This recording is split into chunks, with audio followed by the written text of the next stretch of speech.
Ассалаумағалейкум достар, қалайсыздар, аман есенсіздер ме достар? Енді бүгін біз сәле футбол ақпараттарын жеткізетін боламыз. Ал сіздер болса әрине менің арнама тіркеліп, лайк басып достарыңызға жіберуді ұмытпаңыздар. Ал енді біз жаңалығымызды бастайық. Жаңалығымызда әрине Барселона клубынан бастасақ. Барселонаның қазіргі уақыттағы тоғыздығы Роберт Левандовски Барсамен келісім шартын 2026 жылдың жазына дейін ұзартып тастады. Енді El Nacional басылымының айтуы бойынша, енді Барсаның қазіргі уақыттағы спорттық директоры Ювентустың жұлдызы десем де болар, Кенан Йылдызды алуға тырысып жатыр. Кенан Йылдыз өте керемет перспективный игроктардың бірі және Ювентустың жұлдыз деп айта аламыз. Және осы Роберт Левандовскийдің орнын алып тоғыздық ретінде қолданбақ екен. Кенан Йылдызды қазіргі уақыттағы Ювентус клубы 80 миллион евроға бағалап жатыр. Енді болашағы бар ойыншы болғаннан кейін 80 миллион евроны айта салатыны бар да енді Ювентус клубы.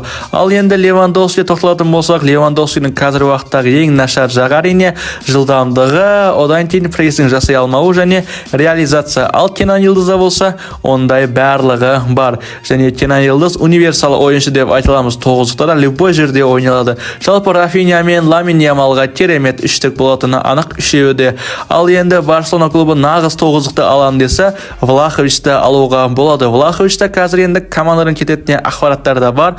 Влахович соңғы кездері Ювентустың негізі құрам ойыншысы емес, Коломуани келгеннен кейін өзінің орнын беріп қойды. Және осы Влаховичтің өзі айтқан екен, мен профессионалды ойыншымын және өзімді құрам бойынша ешқандай мәселе болмайды деп айта аламын. Және мен өзімді дәлелдеймін деді Влахович. Енді бұл сөзге қарайтын болсақ, Влахович командадан кететін ақпараттарда бар. Енді Влаховичті Барселона клубы 50-60 миллион евроға сатып алатыны анық шығар. Және қазіргі уақытта қымбат тұрмайды. Және осы маусымда голдарда аз болып жатыр. Фиорентинаның бұрынғы ойыншысы Лапорта енді осы Влаховичті ала ма, алмай ма, өз ойларыңызды әрине комментарияға қалдыруды ұмытпаңыздар. Біз болсақ жаңалығымызды жалғастыра берейік. Реал Бетис жаңадан мансап бастайтын жері ма? Қалай жалпы? Реал Мадридтің бұрынғы ойыншысы Искода осы Реал Мадридқа соңғы жылдар керек болмай әрине Реал Бетиске ауысқан болатын және Реал Бетисті өте керемет деңгейде көрсетіп жатыр. Және Реал Бетистің негізгі құрам ойыншысы және Еуро 2024-ке қатыспақшы болған, бірақ енді жарақатына байланысты шыға алмаған. Мысалға енді тағы да бір ойыншы Антони туралы айтып кетсек, Антони қазіргі уақытта Реал Бетиске келіп өзінің бір пик формасына теп қалды деп айта аламыз ба? Қалай жалпы? Енді осы Антониге қазіргі уақыттағы туриндік Ювентустың бас бапкері Тиаго Мотта қызығып отыр.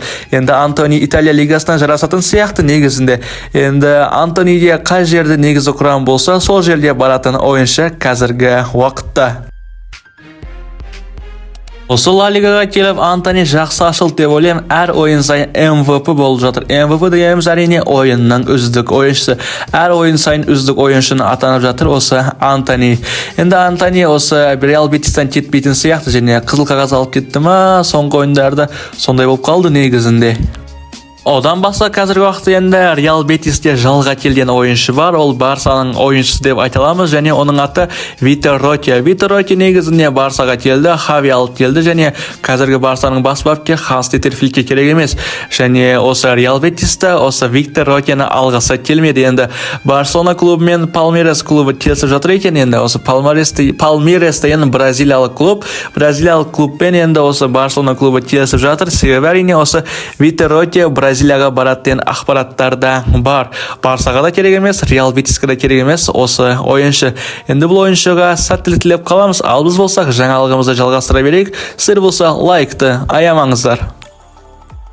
Итальяндық Симиларының айтуы бойынша осы Артем Добик Интер клубына баратын ақпараттарда бар. Енді ал Интердің тоғыздығы Тюран болса Ювентус клубына немесе Парис Сен-Жермен клубына баратын ақпараттарда бар. Жалпы айтқанда енді менің ойымша Парис Сен-Жерменде барғанда не істейді? Енді Парис Сен-Жерменде не көп шабуылшылардан үй сақсаң болады.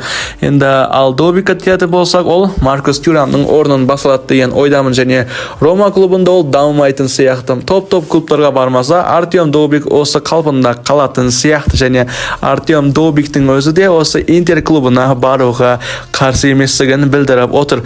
Ал енді Рома клубы болса 60-70 миллион евроға сатамын дейді. Атаңның басы 50 миллионға алса да қуану керек осы Артем Добикті. Сіздер қалай ойлайсыздар, осы Артем Дубик Жиронадан Ромаға ауысып бекер қылды ма? Қалай жалпы енді Ромадан кеткен дұрыс па, кетпеген дұрыс па? Өз ойларыңыздар ине комментарияға қалдыруды ұмытпаңыздар. Мен сіздердің барлықтарыңыздың комментарияларыңызды оқитын боламын. Ал Интер клубына менің ойымша осы Дубик жарасатын сияқты. Манчестер Сити клубы туралы сөйлесе кетейін. Манчестер Сити маған ең ұнайтын клубтардың бірі. Енді осы Манчестер Ситиде ресми түрде не дейміз? Енді перестройка ма? Қалай жалпы? Енді Sky Sports басылымының айтуы бойынша осы Пеп Гвардиола жазда команданы жаңадан құрғысы келеді және командадан біраз ойыншылар кететін болады. Жасы келген бар, ойнай алмайтын ойыншылар бар. Мысалға әрине Джек Грилиш. Джек Грилиш те соңғы кездері жақсы өнер көрсете алмай жатыр. Кевин Де Брюйне және Бернардо Силва Стоунстар және Гюндаган, одан кейін Эдерсон қақпашыда кететін ақпараттар да бар. Кевин Де Брюйненің жасы біраз келді. Осы Гюндаган екеуінің сол себептен командадан кетуі мүмкін. Ал Грилиш болса командаға үлеспейді, ал Эдерсон болса топ қақпашылардың бірі емес. Ал Ковачич болса, одан кейін Бернардо Силва командаға керек емес. Негізінде 30 жастан асқан ойыншы болған үшін жақсы өнер көрсете алмай жатыр. Мысалға 30 жастан асқан Мохамед Салахтар да керемет деңгей көрсетіп жатыр. Ковачичті Челсиден бекер сатып алды. Ал Кевин Де Брюйнеге енді сәттіліктілер давайласу керек қой негізінде. Манчестер Сити клубы осы қыста тағы бір ойыншыны алмақшы екен. Андреа Камбиазо деген Ювентустың қорғаушысы. Енді бұл қорғаушы да қазіргі уақытта қымбат емес, оны алып қалуға болады және Ториноның қорғаушысы Самуэль Речи деген ойыншыны алса болады. Негізінде Камбиазоны алса да қазіргі уақытта енді Манчестер Сити клубы жақсарып қалады. Ал Торинодан осы Речиді алса, ол да жақсы және Родри қазіргі уақытта енді команданың болашақ капитаны деген ақпараттарды шығып жатыр және шабуыл қапталына әрине Виртсті алғысы келеді. Ондықтың рөлін атқаруға Виртс өте керемет деп ойлаймын. Және Манчестер Сити қайтадан құрылады. Манчестер Юнайтед клубы. Манчестер Юнайтедтің бұрынғы аты болмаса, қазір енді бір білмеймін енді ше. Бұрын Манчестер Юнайтедтен ақырған арыстандай еді, қазір енді мышық болып қалды ма? Қалай жалпы?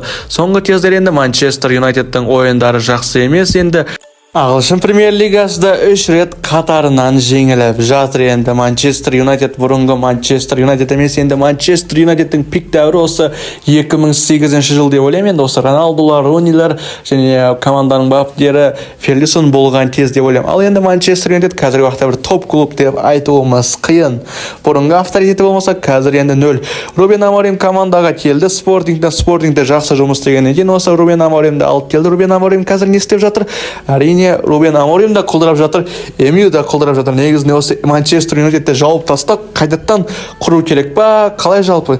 Манчестер Юнайтедте жаңа басшы келген, ол да 200-де жуық адамдарды жұмыстан шығарды. Полный жұмыстан шығару керек. Бәрін жұмыстан шығарып, қайтадан жұмысқа кіргізу керек па? Қалай жалпы? Негізінде осы Юнайтедтің басшысының аты кім? Өз ойларыңызды әрине комментарияға қалдыруды ұмытпаңыздар. Глейзерлер отбасыда осы бұрынғы Эрик Тен Хаг деген бәлеге сонша мүмкіндік берді.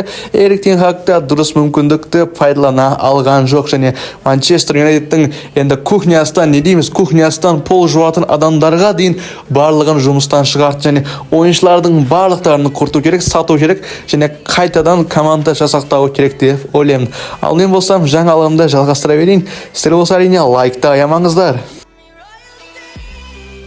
Енді әлемнің 3-ші жұлдыз деп қояқ, Неймар Джуниор туралы сөйлесетін болсақ. Неймар Джуниор қазіргі уақытта енді Аль-Хилальдан басқа клубқа барды. Әрине ол Сантос клубы өзінің бұрынғы клубына және Сантосқа барып кеше гол салған болатын. 2 нәтижелі пас және 1 гол. 27-ші минутта бір бұрыштамадан әдемілетіп гол салды. Бұл ойында енді не болады деп ойлайсыздар? Әрине Лемира деген Сантостың қарсыластарының жанкүйерлері Неймарды сындыру үшін ба, білмедік. Неймардың бұрынғы қызының атын шақырып айқайлап, ана жерде Неймарды дұқтан сындырғысы келді ма, білмедім. Бірақ Неймар өзінің пик дәуірін көрсетті деп айтпай қояйын. Енді Сантоста жақсы көрсетіп жатыр өзін Аль-Хилальға қарағанда. Аль-Хилальға барып итпен құстың бәріне жем болып, жақсы өнер көрсете алмай қалған. Ағдамна жерде айта кетейін, Уругвай лигасы, Америка лигасына Пайсандо және Рейна деген Кубок Уругвай ойыны болған. Бұл жерде енді ойыншылар қырылғанға беттен ұрып, бір-бірін беттен ұрып төсте шапқанға бір бәле боп, итпен құстың барлығы деп әңгімені айта берсең де, бұл жерде енді бір-бірін талдырып тастаған болды. Және бұл ойында қызыл қағаз да, сары қағаз да көп болған екен. Жалпы енді Уругвай лигасында футбол дамымаса да төбелес дамып жатқан сияқты, және ойыншылар ұйықтап қалатыр. Ондан қарасаңыздар, ойыншылар ұйықтап жатыр, Ал достар, біздің жаңалығымыз осы. Енді арнамызға тіркеліп, лайк басуды ұмытпаңыздар. Достар, енді қоңырауша түймешесін басуды ұмытпаңыздар. Қоңырау түймешесін басатын болсаңыздар, видеомызды ең алғашқылардан бірі болып көретін боласыздар.